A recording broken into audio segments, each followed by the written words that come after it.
What's up, YouTube? It is your boy JB, and we are here today with the review for Kandi and the Gang Season 1, Episode number 4, you guys. The episode was titled Spilling the OLG Tea. Alright, you guys, so before we jump into this review, if you guys are watching this video or any other on my channel and are not subscribed to the channel, I need you guys to do me a solid favor and stop taking me out on this date and having me pay for it at the end of it. You guys know the routine. Stop taking me out on a date, having me pay for it. Do that by liking the video, subscribing to my channel, turning on your post notifications, you guys, and sharing the video. And with that out the way, without further ado, let's go ahead and jump into this episode of Kandi and the Gang, shall we? Don't you wanna go to the place to be where strangers become family over fried chicken and mac and cheese from 3 old ladies recipe? Won't you and your family come and hang with Kandi and the Gang? No, girl, I will not come and hang with no damn Kandi and the Gang. Girl, no. After this episode, I just really don't know if I would want to go to OLG. Aunt Bertha, baby, when them producers, when they were doing an interview, when that producer asked Aunt Bertha and Aunt Nora and Mama Joyce if they have gum, no, get that paper out of my face. We ready to go home. Aunt Bertha is my girl. I fucks with Aunt Bertha. I fucks with Aunt Bertha. So this episode, we see Kandi, and she is talking to Todd. And she's telling Todd that, you know, I talked to Patrick, and Patrick was telling me that the young crowd was venting. You know, they saying that some things, we need to step up some things here at OLG. So I was thinking that we should have a town hall with them. So Todd is like, okay, cool, but he don't want it to be a tit for tat thing. Because he's like, you know, there's some things that they can improve on, which that is correct, right? And I'm not going to dismiss what Todd is saying. There are some things that the staff can improve on. But at the same time, Kandi and Todd, there are a whole fucking lot of things that y'all can improve on. I'm still not over the fact that y'all niggas didn't have no fucking generator. I'm still not over that. So, they're okay with it, right? So then we move over to OLG. We see Chandrika there. And I was like, oh, look at Chandrika. Chandrika was hosting. Chandrika was taking people their food. I was like, this is what I'd like to see from Chandrika, right? But that attitude came back in this episode, right? So then we see Patrick and his girl Safari. So they come into the restaurant, right? And they sit at table 9, which is right in front of the hostess stand. I'm like, the host stand, right? I'm like, why would y'all do that? Y'all are literally fucking with Chandrika at this point, right? Like, y'all know y'all fucking with this girl. And I ain't even here for it, right?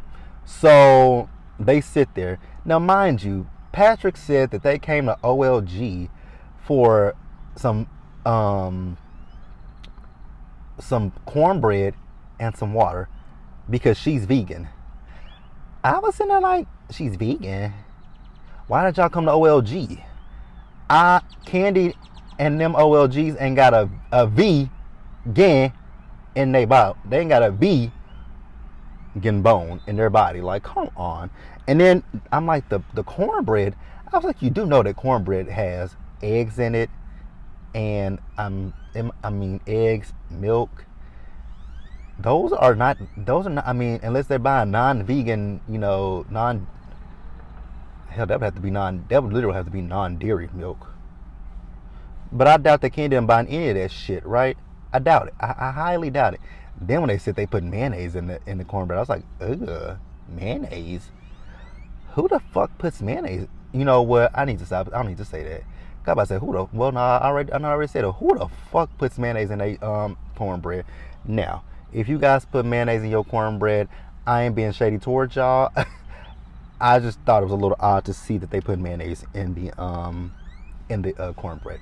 So then Torin comes up to Patrick and to Safari, right? So Patrick is talking to, not Patrick, but Torin is talking to Patrick about his apartment, right? You remember he's supposed to be decorating it, right? You guys also remember that in last week's episode that Safari said, you know what? Nope, he ain't doing it. I'm gonna do it. And Patrick, buddy, you are pussy whipped, my nigga. You pussy whipped, because you couldn't even spit it out to Torin that he ain't got the job and that y'all not doing the housewarming party, which I don't understand the whole logic behind not doing the housewarming party, but we'll discuss it. But I still don't understand that whole logic, why Safari said no to the housewarming party. I don't understand it, right? So we're gonna pause here and we're gonna move forward, you guys. All right, Joe. So Torn went and talked to Chandrika, right? He told Chandrika what just happened with him and Safari and Patrick, right? So then him and Chandrika went down to the bar.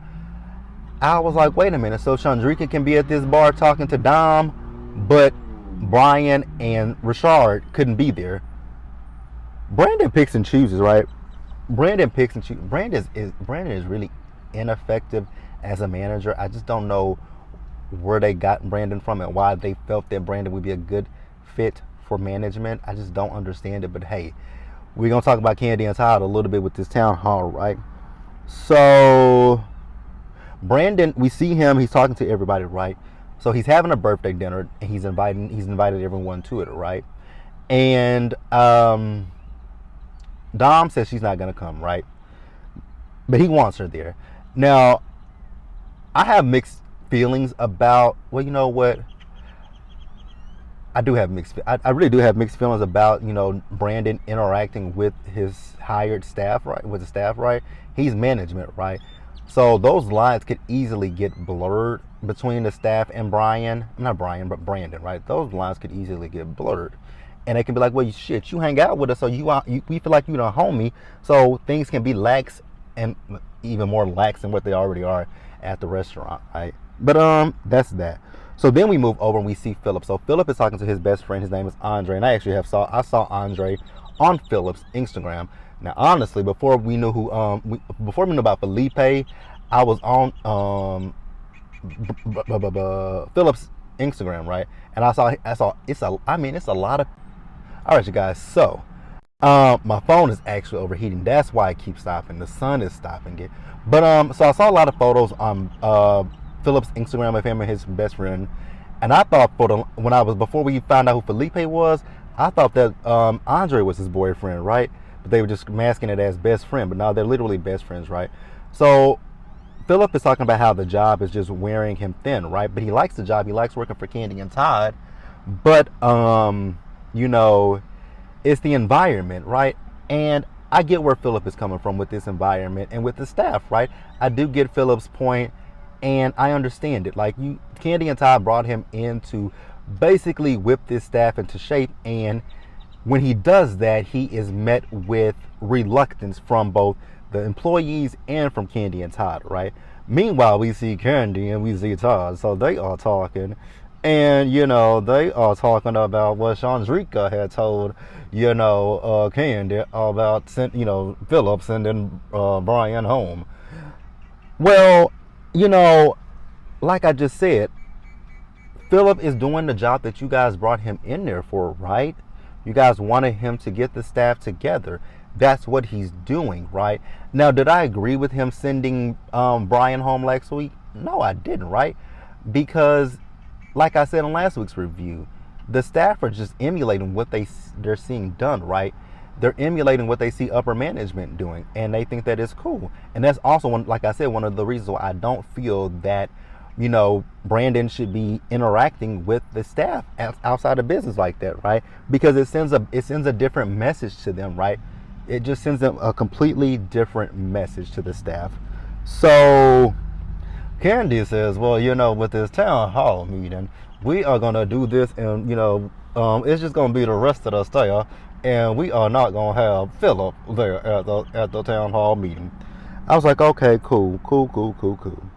So then we get over to the town hall meeting, you guys, and everyone is there with the exception of Dom. Dom is, doing a dance class. She's at a dance class, right? So Kandi tells them, so we have called this meeting because someone told me that people have had some issues, so we are coming together to make it better. So they open up the floor, right? And I had an issue with the whole town hall. I just had an issue with it, right? Because this town hall is there for the employees to tell their frustrations with the restaurant. So that way, Kandi, Todd, Don, Juan, and maybe even Philip and Brandon can collectively come together and say, okay, they said this is not going well, right? But then they said this is going well, right? It's all like, and when they were in the town hall, it's almost as if Kandi and Todd them wouldn't even listen to what the fuck they were saying, right? So there's this one guy, his name was his Juju, right? And he made mention to the fact that, the server stands for the big trays, right? They don't have them. Don Juanita. I had an issue with the way that Juanita talked to him. And when I call Don Juanita, it's a joke, you guys. It's not to be taken seriously.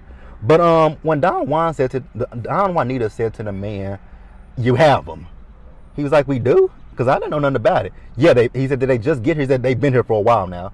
I was like, "Don, why are you being so rude to this man?"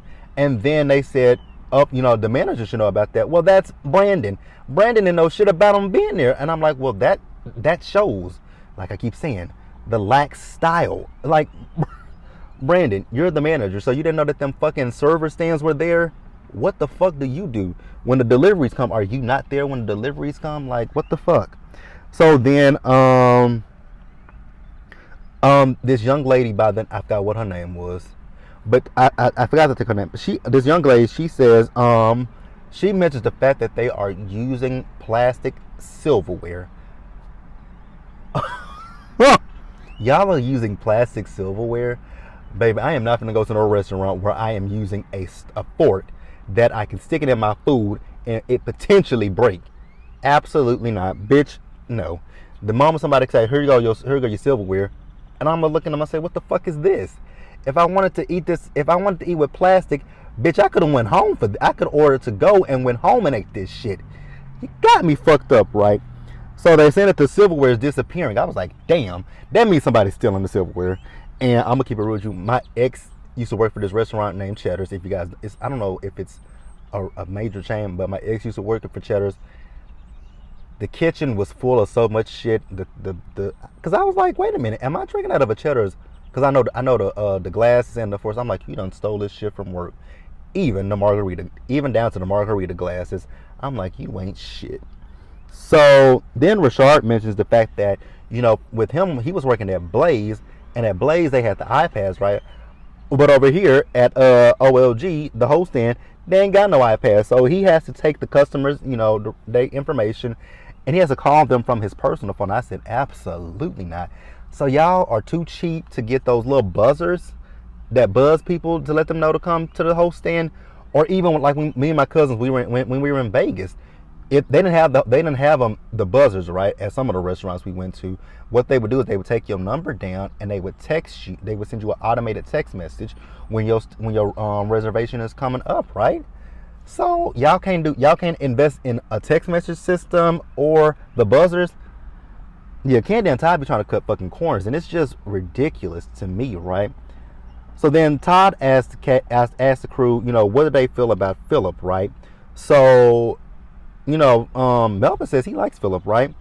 Torrin's like, well, I'm glad you like him, because when I met him, and I've said this plenty of times before, and I'm gonna continue to say it.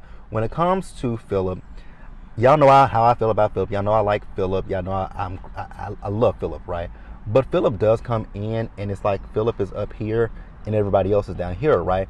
And then Don Juan he says to Torrin, well, with you, it's like, I'm Torrin. I'm the events manager. I'm just the events title. Okay, but that still doesn't negate what he said about Philip. Philip does come in like, Philip is up here, they're down here, right? So then Chandrika is on her phone. I'm like, Chandrika, baby, can you be a little bit more attentive to this? I get you might not give a fuck, but hey. So Kandi says, well, Chandrika, I heard that you've had some things to say. So what's going on? Chandrika's like, me? I ain't said nothing. What was said? Then Patrick, big mouth ass, gonna go on and say what Chandrika has said. I'm like, damn, Patrick, shut up. Shut up. Shut up, Patrick. God damn. Shut up. Shut the fuck up. Oh, God. You guys, I'm going to pause here, and we're going to move forward. All right, you guys. So, Chandrika does eventually say what she said about the food, right? So, she says that, the food is inconsistent. Like, when Patrick is there, the food is one way. But then when Patrick is not there, the cooks cook the food however the fuck they want to cook it, right? And in the interview, Mama Joyce them said, we have some of the best food in Atlanta, I would say. You might have some of the best food in Atlanta, right? But you got to read the motherfucking reviews, and the reviews do speak about the how inconsistent the food is, right? And I don't think that Chandrika was saying anything that was negative or anything. That could have been something y'all could have took into consideration. She says, okay, you could have said, okay, what we gonna do is we gonna make sure that the staff follows the recipes to a T, right? Or what y'all could do is prep your shit, right? Prep your stuff days in advance, so that way, whenever Melva's not working, the food can still be consistent. Like, I just can't. I don't know if this show is necessarily the 100% a good look for Kandi and Todd, but hey. So then the girl, so her name is Marie, the other young lady, right? So she spoke up and she said, well, whose job is it to clean the menus? Chandrika rolled her eyes and Kandi was like, well, what was that about? She says she's asked this question, but she asks this question every time, so she needs to shut up. Oh God, I was like, Chandrika, no. But then they showed a flashback where the woman asked her the day before, whose job is it to clean the menus, right? So I got Chandrika's frustration. I actually got Chandrika's first frustration. Like, stop asking the same fucking question, girl. And even Chandrika and Mama Joyce them pointed it out. Like, baby, it ain't just one person's job to clean the fucking menus. Baby, if you see that them menus need cleaning, clean that fucking menu. Clean it. Don't wait for somebody. Like, that's the thing about me I hate with people.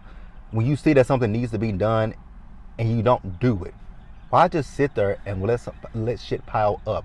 If you see that something needs done and you see that there's nobody available to do it, why don't you take the initiative to do the fucking shit? In like, that is my biggest pet peeve, and that annoys me so much, right? So Kandi says, you know what, that whole attitude wasn't called for.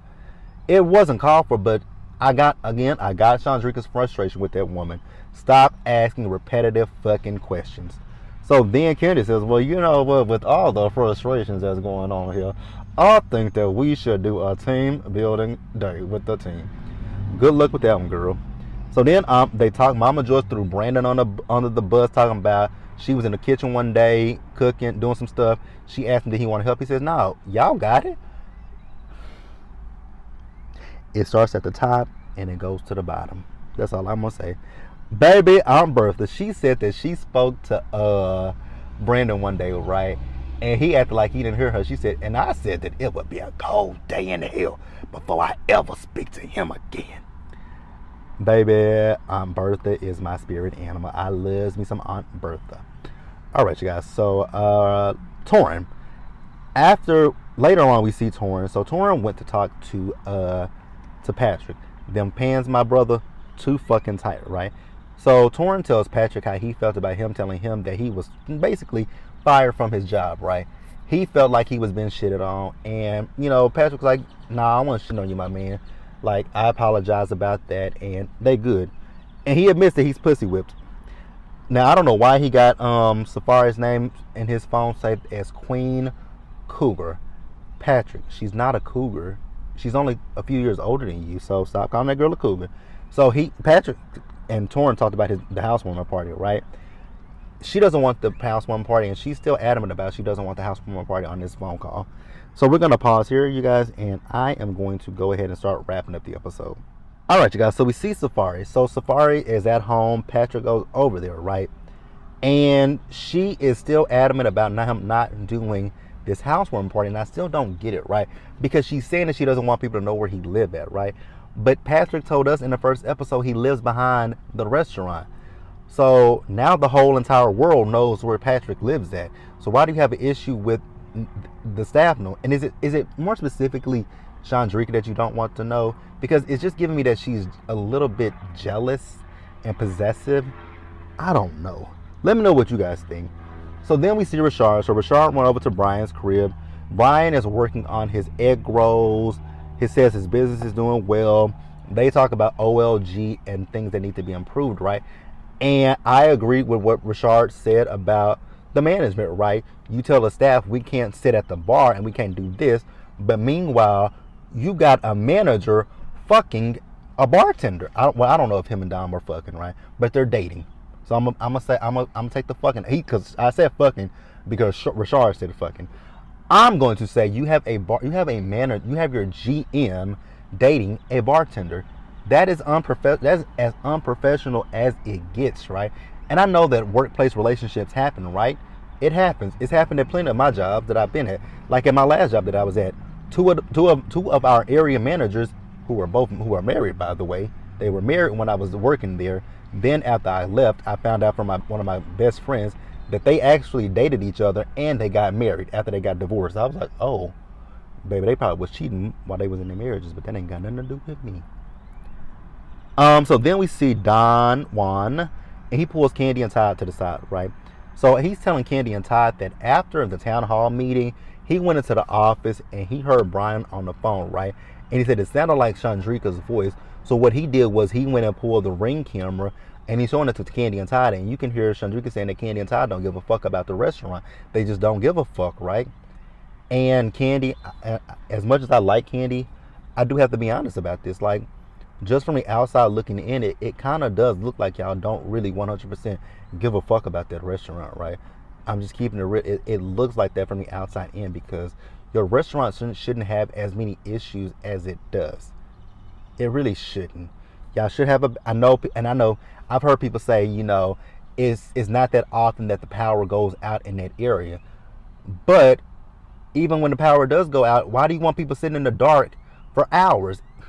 Especially if it's in the summer. It's hot as fuck in the South. I know it's hot as fuck here in Texas, right? In the summer months here in Texas, we are at 100-degree days. So is Atlanta. I'm not gonna sit in no motherfucking restaurant that got it's 100 degrees outside and then it's seeping inside. Bitch, no. Give me some motherfucking AC. And if you say you can't give me none within an hour, bitch, I'm getting up. And if I got my food, bitch, fuck you. You ain't getting paid. Like, fuck you. Because all I carry is a debit card. If you tell me, well, we can't take your debit card, so we're gonna need you to sit here for a little bit longer, I'm gonna tell you to get the fuck out of my face. Send me a cat. I'll cash. Nah, I ain't gonna do that. Bitch, fuck you. I'm not sitting here. No. Go to hell. So Kandi and Todd decide that they want to have a sit down with Chandrika, right? So then we see Brandon's birthday dinner. We see Patrick there. Safari showed up with him, and Dom and Torrin showed up. Brandon went and introduced Dom to his parents. Safari and Torrin had a talk. I don't know if things got smoothed over or not. Speaking of which, let's talk about when Safari and Patrick was doing that list about who could come to the housewarming party. It's given that she has an issue with the staff. That's what I'm getting. Let me know if you guys are getting that as well. So then to end the episode, we see Kandi and Todd as they're talking to Chandrika, right? And they're telling Chandrika what they heard, right? Chandrika, I wouldn't have apologized. Me personally, I wouldn't have apologized. I would have said, you know what, maybe I did use it, maybe my choice of words were wrong, but we were in that town hall meeting so that we could address what we feel is going wrong in the restaurant, and it just felt like you guys weren't paying anybody any attention. And then also people were saying stuff after the meeting that they didn't say in the meeting. So Chandrika just had an issue with that, and I'm actually on Chandrika's side. But you guys can let me know what you guys think. Let me know what you guys think, feel, and whose side you guys are on. And that is going to wrap it up for me. Be sure to like this video, you guys. Leave your comments in the comment section below. Subscribe to the channel. Turn on your post notifications. Share the video. And until the next time, you guys stay safe. Take care of yourselves. Remember, wash your hands, guys. Wear a mask. Socially distance. Be blessed. And I'll catch you guys in the next one.